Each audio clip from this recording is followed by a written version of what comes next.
ஞானானந்தமயம் தேவம் நிர்மலஸ்படிகாகிருதிம் ஆதாரம் சர்வ வித்யானாம் ஹயக்ரீவம் உபாஸ்மகே. வணக்கம். ஏல்பி ஜோதிடர் உங்கள் லோகநாதன், கோவையிலிருந்து. அட்சய இலக்கண பத்தி ஜோதிட முறையில் இந்த வீடியோவில் நம்ம பார்க்கக்கூடிய நிகழ்வானது பெரும்பாலும் திருமணம் சம்பந்தப்பட்ட அந்த வரன் தேடுதல் அந்த நிகழ்வில் இருக்கும் பொழுது ஒரு பொதுவான விஷயம் பெரும்பாலும் நீங்கள் எல்லோரும் பண்ணுறதை பார்க்கலாம். இப்போ வரன் தேடுறாங்கன்னா அந்த தேடக்கூடிய அந்த வரன் மூல நட்சத்திரமாக இருக்குது, எடுக்க மாட்டாங்க. ஆயில்ய நட்சத்திரமாக இருக்குது, அந்த ஜாதகங்களையும் எடுக்க மாட்டாங்க. காரணம் இவங்களாம் ஏதோ ஒரு இது வச்சுருப்பாங்க, புரிதல்.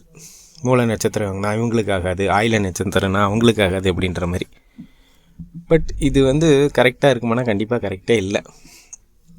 இதை ஏன் எப்படி நம்ம ஆணித்தரமாக சொல்கிறோம் அப்படின்னா, இப்போ ஒருத்தர் மூல நட்சத்திரத்தில் பிறக்கிறாரு அப்படின்னா, மூல நட்சத்திரம் அந்த அதிபதியின் திசை அளவு 7 வருஷம். இப்போ நீங்கள் மூல நட்சத்திரம் முதல் பாத ஆரம்பத்திலே பார்த்தீங்கன்னா 7 வருஷம் இருக்க போகுது. இல்லை இடைப்பட்டத்தில் பார்த்தீங்கன்னா அதுக்கு தகுந்த மாதிரி இருப்பு எவ்வளோ இருக்கோ அதை பொறுத்து இருக்க போகுது. பட் மூல நட்சத்திரம் கேது பகவான் அவர் திசை முடிஞ்சு அடுத்த திசை என்ன வரும்னு பார்த்தீங்கன்னா சுக்கிர பகவான் திசை வரும். ஆனால் சுக்கிர பகவான் திசையை தான் எல்லோரும் கொண்டாடுவாங்க, சுக்கிர பகவான் திசை ஆகா ஓஹோன்னு. பட் அடுத்த திசை இவங்களுக்கு அந்த திருமண காலம் வரக்கூடிய அந்த காலகட்டங்கள்லாம் அந்த திசை தான் போயிட்டுருக்கும். ஆனால் சுக்கிர பகவான் திசை நடக்கக்கூடிய ஜாதகங்கள்லாம் அறியாமையில் தவிர்த்துக்கிட்டு இருப்பாங்க. ஏன் அப்படி சொல்கிறேன்னா, சுக்கிர பகவான் அப்படின்றத கலத்திரக்காரகர். அப்போ அவர் திசை நடக்கிறதே அவங்க தவிர்க்கிறாங்கன்றதான் ஒரு புரிதல். ஏன் அதை தவிர்க்கிறாங்க? ஒரு தவறான புரிதலில் இதை பண்ணுறாங்க. இப்போ பெரும்பாலும் சுக்கிர தசை ஆகா ஓகோன்னு சொல்லுவாங்க. அதையுமே அட்சய லக்ன பத்தியில் எப்படி சொல்லுவோம்னா, உங்களுக்கு எந்த தசையும் வேணாலும் நடக்கட்டும், அதன் அதிபதி எங்கே இருக்கிறாருன்றதை பொறுத்து தான் உங்களுக்கு பலன். இப்போ சுக்கிர பகவான் திசைனா எல்லாத்துக்கும் ஆகா ஓகோன்றது மாதிரி 20 வருஷம் பெரிய காலம் அந்த தசை. அப்போ உங்களுக்கு எங்கே அதிபதி இருக்கார், எங்கேருந்து நடத்த போகிறாரு, எந்த காலகட்டங்கள் எப்படி வரப்போகிறான்றது பொறுத்து தான் பலன். அது தனிப்பட்ட ஜாதகங்களோட பலன் தான் இருக்கும். அதை விட்டுட்டு பொதுவாகவே ஆகா ஓகோன்னு சொல்கிறதெல்லாம் அது சரியான பலனாக இருக்காது. அதே போல் தான் ஆயில்ய நட்சத்திரத்தில் ஒருத்தர் பிறக்கிறாரு, ஆரம்பத்திலே பிறந்தாருன்னா 17 வயசு வரைக்கும் புதன் பகவான் திசை போகும். அடுத்த 7 வருஷம் கேது பகவான், அதுக்கப்புறம் மறுபடியும் சுக்கிர பகவான் திசை தான் வரப்போகுது. இப்போ நீங்கள் எப்படி பார்த்தாலும் அந்த திருமண காலங்கள் 20 to 30 வயசு வரப்போ ஏதோ ஒரு காலகட்டத்தில் அவங்க சுக்கிர பகவான் திசை போயிடும்.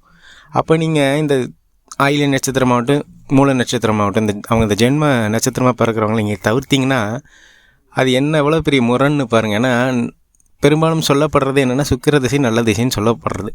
பட் அந்த திசை நடக்கிறவங்களே அந்த கலத்தக்காரகர் திசையவே நடக்கக்கூடிய அந்த ஜாதகரையே நீங்கள் தவிர்க்கிறீங்கன்றது அர்த்தம்.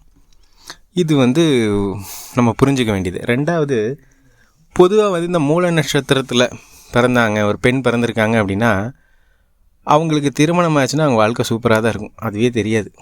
அது தெரியாமல் இந்த பொதுவாக இப்படியே பேசிக்கிட்டே இருப்போம். ஏன்னா மூல நட்சத்திரம் அப்படின்றது ஆஞ்சநேயரோட நட்சத்திரம். அது தெரியாமல் இந்த தவறான புரிதல்னால நிறையா பேர்த்துக்கு அந்த வரன் சரியாக அமையாமல் அது அறியாமையிலேயே தள்ளி போடுற நிகழ்வு தான் அங்கே இருக்குது. இதனால தான் ஒவ்வொருத்தரும் அட்சய லக்ன பத்தி ஜோதி முறை படிங்க.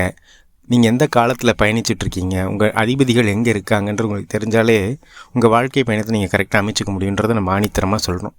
இந்த நேரத்தில் அட்சய லக்ன பத்தி ஜோதிட முறையை உருவாக்கிய மதிப்பிற்குரிய பொது உடைமூர்த்தி ஐயா அவர்களுக்கு என்னுடைய மனமார்ந்த நன்றிகளை சொல்லிவிட்டு, நமக்கும் நல்ல சிந்தனை சூழ்நிலை வாய்ப்புகள் அமைய எல்லாம் வல்ல இறைவனை வேண்டிட்டு மீண்டும் ஒரு ஏஎல்பி முறையிலான ஜாதக ஆய்வில் உங்களை சந்திக்கும் வரை உங்களிடமிருந்து விடைபெறுகிறேன். நன்றி, வணக்கம்.